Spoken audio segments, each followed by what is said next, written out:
முறையாக கூட்டணி ஆட்சி அமையும் சூழல் உருவாகி இருக்கிறது. தற்போது காங்கிரசினுடைய நிர்வாகிகள் சென்னையில் பனையூரில் இருக்கக்கூடிய தாவேகா அலுவலகத்திற்கு வந்திருக்கிறார்கள். காங்கிரஸ் மேலிட பொறுப்பாளர் கிரீஷ் சோடங்கர் உள்ளிட்ட முக்கிய காங்கிரஸ் கட்சியினுடைய நிர்வாகிகள் சென்னை பனையூர் அலுவலகத்திற்கு வந்திருக்கிறார்கள். அவர்களை அழைப்பதற்காக தாவேகாவினுடைய முக்கிய நிர்வாகிகள் ஆதவ் அர்ஜுனா உள்ளிட்டவர்கள் வெளியில் வந்து அவர்களை அழைத்து செல்லும் அந்த செயல்பாடுகளில் ஈடுபட்டு வருகிறார்கள். அந்த காட்சிகளை நாம் பார்த்து வருகிறோம். சென்னை பனையூரில் இருக்கும் தாவேகா அலுவலகத்திற்கு வந்து சேர்ந்திருக்கிறார்கள் அகில இந்திய காங்கிரஸ் கட்சியினுடைய முக்கிய நிர்வாகிகள். தமிழ்நாடு காங்கிரஸ் மேலிட பொறுப்பாளர் கிரீஷ் சோடங்கர் அங்கு வந்திருக்கிறார். இங்கு வருவதற்கு முன்பாகவே அதிகாரப்பூர்வமாக அறிக்கை வெளியிடப்பட்டிருக்கிறது. அதில் தாவேகாவுக்கான ஆதரவை காங்கிரஸ் சில நிபந்தனைகளோடு வழங்குவதாக அறிக்கை வெளியிடப்பட்டிருக்கிறது. அதற்கு பிறகாக நேரில் விஜயை சந்திப்பதற்காக காங்கிரஸ் கட்சியினுடைய முக்கிய நிர்வாகிகள் அங்கு வந்திருக்கிறார்கள். அந்த காட்சிகளைத்தான் நாம் பார்த்து வருகிறோம். அவர்களை உள்ளே அழைத்துச் செல்வதற்காக தாவேகாவினுடைய முக்கிய நிர்வாகிகள் வெளியில் வந்திருக்கிறார்கள். தமிழ்நாடு காங்கிரஸ் கமிட்டியினுடைய தலைவர் செல்வ பெருந்தகையும் அங்கு உடன் சென்றிருக்கிறார். அதேபோன்று சட்டமன்ற உறுப்பினர்கள், தற்போது தேர்வாகி இருக்கக்கூடிய சட்டமன்ற உறுப்பினர்களும் சென்றிருக்கிறார்கள். அமைச்சரவையில் பங்கு கேட்பது என்பதும் காங்கிரசினுடைய நிலைப்பாடாக இருக்கிறது. அதன்படி தாரகை ஆகியவருக்கும் பிரவீன் என்பவருக்கும், அந்த 2 சட்டமன்ற உறுப்பினர்களுக்கும் அமைச்சரவையில் இடம் காங்கிரஸ் தரப்பில் கோரப்பட்டிருக்கிறது.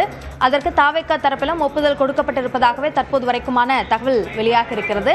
அதிகாரப்பூர்வமான அறிவிப்பு இந்த சந்திப்பிற்கு பிறகு வெளியாகலாம் என்று எதிர்பார்க்கப்படுகிறது. இதுகுறித்த கூடுதல் விவரங்களை நம்முடைய சிறப்பு செய்தியாளர் செந்தில்ராஜாவிடம் கேட்கலாம். செந்தில்ராஜா, காங்கிரஸ் நிர்வாகிகள் அங்கு வந்திருக்கிறார்கள், விவரங்களை பதிவு செய்யுங்கள்.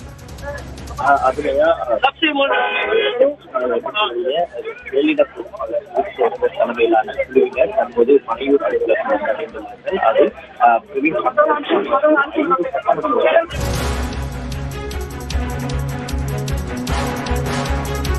சென்னை பனையூரில் உள்ள தாவேகா அலுவலகத்திற்கு கிரீஷ் சோடங்கர் தலைமையிலான காங்கிரஸ் கட்சியினர் வந்திருக்கிறார்கள். அந்த காட்சிகளை நாம் பார்த்து வருகிறோம். அவர்களை வரவேற்பதற்காக தாவேகாவினுடைய முக்கிய நிர்வாகிகள் ருசி ஆனந்த், ஆதவ் அர்ஜுன் உள்ளிட்டோர் வெளியில் வந்து அவர்களை உள்ளே அழைத்து செல்கிறார்கள். அங்கு ஒரு நெருக்கடியான ஒரு சூழல் என்பது ஏற்பட்டிருக்கிறது. அதிகப்படியான கூட்டம் இருப்பதன் காரணமாக உள்ளே சென்று விஜயை சந்தித்த பிறகு அமைச்சரவையில் எத்தனை இடம் காங்கிரசுக்கு வழங்கப்படுகிறது, யார் யாருக்கு அந்த வாய்ப்பு வழங்கப்படுகிறது என்பது குறித்த முடிவுகள் எட்டப்படும் என்றும் தெரிகிறது. அதேபோன்று மற்ற முடிவுகள், அதாவது அடுத்தடுத்த தேர்தல்களிலும் ஆதரவு தொடரும் என்ற அடிப்படையில் ஒப்பந்தமாகி இருக்கிறது என்ற வகையில் காங்கிரஸ் கட்சி தரப்பில் வெளியிடப்பட்டிருக்க அறிக்கையில் குறிப்பிடப்பட்டிருக்கிறது. அது சார்ந்த ஒரு தெளிவான முடிவும் இந்த சந்திப்பிற்கு பிறகாக வெளியாகும் என்று எதிர்பார்க்கப்படுகிறது.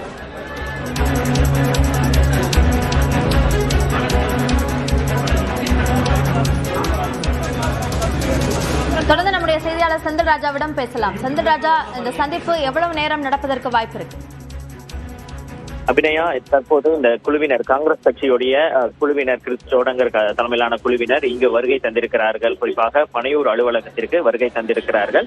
அவர்களுடன் சட்டமன்ற உறுப்பினர்களாக தேர்வு செய்யப்பட்டிருக்கிற 5 சட்டமன்ற உறுப்பினர்களும் வருகை தந்திருக்கிறார்கள். குறிப்பாக தாரகை, டிடிவி பிரவீன், ராஜேஷ்குமார், விஸ்வநாதன், முகமது யூனிஸ் ஆகிய 5 பேரும் வந்திருக்கிறார்கள். அது மட்டும் இல்லாமல் தமிழ்நாடு காங்கிரஸ் கமிட்டியின் தலைவரான செல்வ பெருந்தகை, காங்கிரஸ் கட்சியின் முக்கிய நிர்வாகிகள் ஒருவரான சக்கரவர்த்தி உள்ளிட்டோரும் வந்திருக்கிறார்கள். தற்போது அவர்கள் விஜயை சந்தித்து வருகிறார்கள். தமிழக வெற்றி கழகத்தின் தலைவருமான விஜயை வந்து சந்தித்து பேசி வருகிறார்கள். அந்த ஆலோசனை என்பது தற்போது தொடங்கி இருக்கிறது. அவர்களை தமிழக வெற்றி கழகத்தின் மாநில நிர்வாகிகள் வரவேற்று அழைத்து சென்றார்கள். இந்த ஆலோசனை கூட்டம் என்பது கிட்டத்தட்ட ஒரு 30 நிமிடங்கள் வந்து நீடிக்கலாம் என்று எதிர்பார்க்கப்படுகிறது. ஏனென்றால் கூட்டணி உறுதியாகி அது அதிகாரப்பூர்வமாக அறிவிக்கப்பட்ட பிறகு இரு கட்சி தலைவர்களும் ஒரு இடத்தில் சந்திக்கிறார்கள், சட்டமன்ற உறுப்பினர்களோடு சந்திக்கிறார்கள். இதன் காரணமாக அவர்களுடைய நிபந்தனைகள் வந்து ஏற்கனவே பேசி முடித்தது போல் அதை வந்து நேரிலும் ஒரு முறை வந்து பேசி அதை உறுதிப்படுத்திக்க வந்து திட்டமிட்டிருக்கிறார்கள். அது குறித்தும் வந்து அவர்கள் வந்து பேச இருக்கிறார்கள். இந்த ஆலோசனை கூட்டம் முடிந்த பிறகு ஆளுநரை சந்திக்க இரு கட்சி தலைவர்களும் இங்கிருந்து புறப்படுவார்கள் என்று எதிர்பார்க்கப்படுகிறது. அபிநயா, செந்தில்ராஜா, இந்த சந்திப்புக்கு பிறகாக கூட்டாக தாவேகா மற்றும் காங்கிரஸ் கட்சியினர் செய்தியாளர்களை சந்திக்க வாய்ப்பு இருக்குமா? நிச்சயமாக காங்கிரஸ் தரப்பில் செய்தியாளர் சந்திப்பு நடைபெறுவதற்கான திட்டம் இருப்பதாக தெரிகிறது. ஏனென்றால் அந்த கூட்டணி உறுதி செய்த பிறகு விஜயை சந்தித்த பிறகு அவர்கள் செய்தியாளர்களை சந்திக்க இருக்கிறார்கள். என்னென்ன விஷயங்கள் பேசப்பட்டிருக்கிறது, என்ன உடன்பாடு எடுக்கப்பட்டிருக்கிறது, அது ஆட்சியில் பங்கு அதிகாரத்தில் பங்கு எந்த வகையில் எடுக்கப்படுகிறது கொடுக்கப்படுகிறது, அதற்கு இவர்களுடைய நிபந்தனைகள் என்ன என்பது உள்ளிட்ட பல்வேறு விஷயங்களையும் அவர்கள் செய்தியாளர் சந்திப்பில் கூறுவதற்கான வாய்ப்பு இருக்கிறது. ஏனென்றால் பேச்சுவார்த்தை நடைபெற்று வந்தது. அதிலிருந்து என்ன மாதிரியான அந்த டிமாண்ட் இருந்தது என்பது வெளிப்படையாக இரு கட்சியினரும் அறிவிக்காமல் இருந்திருந்தார்கள். இந்த நிலையில்தான் அதிகாரப்பூர்வ அறிவிப்பு வெளியாகி தற்போது சந்திப்பும் ஆலோசனையும் நிகழ்ந்து வருகிறது. இதற்கு பிறகு அது குறித்த அந்த அதிகாரப்பூர்வ அறிவிப்பு வெளியிடுவார்கள். ஏனென்றால் விஜய் நாளை தமிழக முதல்வராக பொறுப்பேற்க இருக்கிறார். அதற்காக கடிதம் ஆளுநருக்கு அனுப்பப்பட்டிருக்கிறது. அதாவது முதல்வராக பதவி ஏற்பதற்கு அழைப்பு விடுக்குமாறு அனுப்பப்பட்டிருக்கிறது. அதை இன்று ஆளுநரை சந்தித்தும் கடிதம் வழங்க இருக்கிறார்கள். அதை முடித்துக் கொண்டு நாளை அந்த பதவி ஏற்பு விழா இருக்கும் என்றும் அதற்கான ஏற்பாடுகள் நடைபெற்று வருகிறது. இதற்கு முன்பாக காங்கிரஸ் கமிட்டியுடைய அந்த முடிவு என்ன, அவர்களுடைய நிபந்தனை என்ன, அவர்களுடைய வேண்டுகோள் என்ன என்பது உள்ளிட்ட பல்வேறு விஷயங்களையும் அவர்கள் அதிகாரப்பூர்வமாக தற்போது நடைபெற்று வரக்கூடிய அந்த ஆலோசனைக்கு பிறகு அவர்கள் வெளியிட இருக்கிறார்கள். அபிநயா, செந்தில் ராஜா, மொத்தமாக 11 பேருடைய ஆதரவு தாவேக்காவிற்கு தேவைப்படுகிறது. காங்கிரசினுடைய 5 பேரின் ஆதரவு தற்போது உறுதியாக இருக்கிறது. மற்ற கட்சிகளோடு, அதாவது குறிப்பாக பாஜக அவர்கள் சார்ந்த கட்சிகளோடு கூட்டணிக்கு போகக்கூடாது என்ற நிபந்தனையோடு காங்கிரஸ் கட்சி இந்த ஆதரவுக்கு ஒப்புக்கொண்டதாக தகவல் தெரிவிக்கப்பட்டது. அப்போது விசிக, கம்யூனிஸ்ட் போன்ற கட்சிகளோடு கூட்டணி உறுதியாவதற்கு காங்கிரஸ் உதவி செய்யுமா? அப்படியான உத்தரவாதமோ அல்லது வாக்குறுதியோ கொடுக்கப்பட்டிருக்கா காங்கிரஸ் தரப்புல? அபிநயா, இது குறித்த பேச்சுவார்த்தை என்பது தமிழக வெற்றிக்கழகம் சார்பிலே நடைபெற்று வருகிறது. ஏனென்றால் காங்கிரஸ் உதவி இல்லாமல் ஏற்கனவே அந்த பேச்சுவார்த்தை என்பது தொடங்கி இருந்தது. இந்த நிலையில் தான் என்டிஏவில் இருக்கக்கூடிய இந்த கட்சியுடன் கூட்டணி வைக்கக்கூடாது, அதாவது பிரிவினைவாத சக்திகளுடன் கூட்டணி வைக்கக்கூடாது என்ற நிபந்தனையை காங்கிரஸ் கட்சி வைத்திருக்கிறது. இதன்படி பார்த்தீர்கள் என்றால் தற்போது அந்த திமுக கூட்டணியில் இருந்து வெளியேறி இருக்கக்கூடிய காங்கிரஸ் தற்போது அதிகாரப்பூர்வமாக தமிழக வெற்றி கழகத்துடன் கூட்டணி அமைத்து விட்டது. இதன் கூடவே மற்ற திமுக கூட்டணியில் இருந்த மற்ற கட்சிகளையும் காங்கிரஸ் அழைத்து வருவதற்கு, அது பேச்சுவார்த்தை நடத்துவதற்கு ஒரு உதவி செய்வதற்கான வாய்ப்பு இருப்பதாகவும் தெரிகிறது. ஏனென்றால் தமிழக வெற்றி கழகம் ஏற்கனவே பேச்சுவார்த்தை நடத்தி வருகிறார்கள். ஏற்கனவே கடிதம் மூலமாகவும் அதற்கான அந்த வேண்டுகோள் வைக்கப்பட்டிருக்கிறது தமிழக வெற்றி கழகத்தின் சார்பில். இது குறித்து கம்யூனிஸ்ட் கட்சிகள் தங்களுடைய உறுப்பினர்களுடன் பேச்சுவார்த்தை நடத்தி ஆலோசனை நடத்தி பிறகு கூறுவோம், முதல் கடிதம் வரட்டும் என்றெல்லாம் கூறியிருக்கிறார்கள். அதே போல விடுதலை சிறுத்தைகள் கட்சியும் சார்பிலும் ஒரு கிரீன் சிக்னல் கிடைத்திருக்கிறது. இந்த நிலையில் காங்கிரஸ் இங்கு தமிழக வெற்றி கழகத்தின் கூட்டணியில் இணைந்திருக்கக்கூடிய இந்த நிலையில் அடுத்தடுத்த அந்த பேச்சுவார்த்தை என்பதும் தொடர்ந்து நீடித்து வருகிறது. இங்கு ஆலோசனை கூட்டம் நடைபெற்று வந்தாலும் விஜயுடைய அரசியல் ஆலோசகரும் அந்த பேச்சுவார்த்தையில் ஈடுபட்டு வருகிறார். அவர் தரப்பிலும் அந்த கூட்டணி அமைப்பதற்கான அந்த பேச்சுவார்த்தை என்பது நடைபெற்று வருகிறது. இன்று காங்கிரஸ் இணைந்திருக்கக்கூடிய இந்த நிலையில் இன்று மாலை வேறொரு கட்சியும் இணையலாம். குறிப்பாக விடுதலை சிறுத்தைகள் கட்சியோ அல்லது மற்ற இடதுசாரிகளோ இணைவதற்கான வாய்ப்பு இருக்கிறது. அதற்கான முன்னெடுப்புகளில் காங்கிரஸ் கட்சியும் ஈடுபடுவதற்கான பெரும் வாய்ப்பு இருப்பதாக தெரிவிக்கிறார்கள். அபிநயா, தாவேகா காங்கிரஸ் கூட்டணி அமைவதற்கு வாய்ப்பு இருக்கிறது என்ற அந்த பேச்சு தேர்தலுக்கு முன்பாகவே தொடங்குவதற்கு முக்கிய காரணியாக அமைந்தவர் பிரவீன் சக்கரவர்த்தி என்று சொல்லலாம். இந்த சந்திப்பில் அவரும் இடம்பெற்றிருக்கிறார். அவருடைய பங்கு இந்த கூட்டணி, இந்த ஆதரவு உருவாவதற்கு முக்கிய பங்கு அப்படின்னு பார்க்கலாமா? அபிநயா, இந்த கூட்டணி உருவாகிறதுக்கு நீங்கள் குறிப்பிட்டது போலவே தேர்தலுக்கு முன்பாகவே காங்கிரஸ் மற்றும் தமிழக வெற்றி கழகத்தின் கூட்டணி அமைவதாக இறுதியாகிவிட்டதெல்லாம் தகவல் வெளியாகி வந்தது. குறிப்பாக 60 தொகுதி வரை அவர்களுக்கு ஒதுக்க தாவேகா முன் வந்திருப்பதாகலாம் தெரிவித்திருந்தார்கள். அதில் முக்கிய பங்கெடுத்தவர் பிரவீன் சக்கரவர்த்தி. ஏனென்றால் விஜயை சந்தித்து ஒரு முறைக்கு பல முறை, அதாவது 3 முறை சந்தித்ததெல்லாம் தகவல் இருக்கிறது. இருந்தாலும் ஒரு முறை சந்தித்தது அதிகாரப்பூர்வமாக புகைப்படம் வெளியிட்டு அறிவித்திருந்தார்கள்.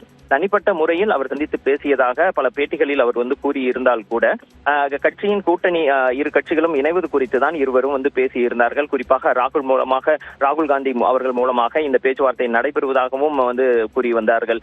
அப்போது அமையாத அந்த கூட்டணிக்கு இப்போது அமைவதற்கு அவரும் ஒரு முக்கியமான காரணமாக இருந்ததாக கூறுகிறார்கள். ஏனென்றால் ஏற்கனவே அவர் பேச்சுவார்த்தையில் ஈடுபட்டிருந்தார். தேர்தலுக்கு முந்தைய கூட்டணி அமைப்பு விவகாரங்களில் அவர் ஈடுபட்டிருந்தார். இந்த நிலையில் தான் தற்போது தேர்தலுக்கு பிந்தைய, அதாவது தேர்தல் முடிவுக்கு பிந்தைய கூட்டணி அமைக்கப்பட்டிருக்கிறது. தற்போது அந்த கூட்டணி அமைவதற்கு முக்கிய பங்காக அவரும் இருந்திருக்கிறார். அபிநயா. செந்தில் ராஜா, இப்ப அடுத்த கட்டமாக அமைச்சரவை சார்ந்த ஒப்பந்தம் ஏதேனும் கையெழுத்து இடுவது அது போன்ற நடைமுறைகள் ஏதேனும் இப்போ மேற்கொள்ளப்படுமா?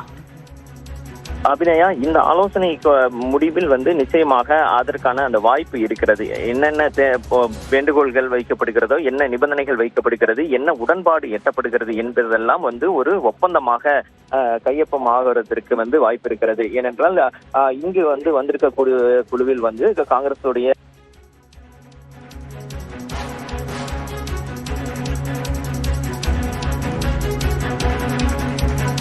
கிரீஷ் சோடங்கர் தலைமையிலான காங்கிரஸ் கட்சியை சேர்ந்த முக்கிய நிர்வாகிகளை கொண்ட குழு தற்போது தாவேக தலைவர் விஜயை சந்தித்து வருகிறார்கள். அவர்களை மரியாதை செய்யக்கூடிய நிகழ்வு சார்ந்த காட்சிகளை நாம் தொடர்ந்து பார்த்து வருகிறோம்.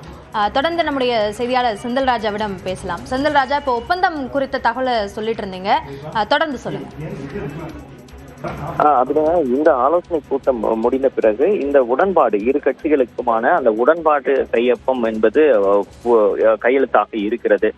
ஏனென்றால் ஒரு தேர்தல் நடைமுறைப்படி பார்த்தீர்கள் என்றால் அந்த கூட்டணி நடைமுறைப்படி இரு தரப்புக்கும் கையொப்பம் ஒப்பந்தமாகும். என்னென்ன கோரிக்கைகள் இருக்கிறது, என்ன உடன்பாடு எட்டப்பட்டது என்பது குறித்த ஒரு உடன்பாடு ஒப்பந்தம் ஒப்பந்தம் செய்யப்படும். அந்த வகையில் தற்போது தேர்தலுக்கு பிந்தைய கூட்டணியாக அமைக்கப்பட்டிருக்கிற தமிழக வெற்றி கழகம் மற்றும் காங்கிரஸ் கட்சி இடையே அந்த கூட்டணிக்கான அந்த ஒப்பந்தம் என்பது செய்யப்பட இருக்கிறது, கையொப்பமாக இருக்கிறது.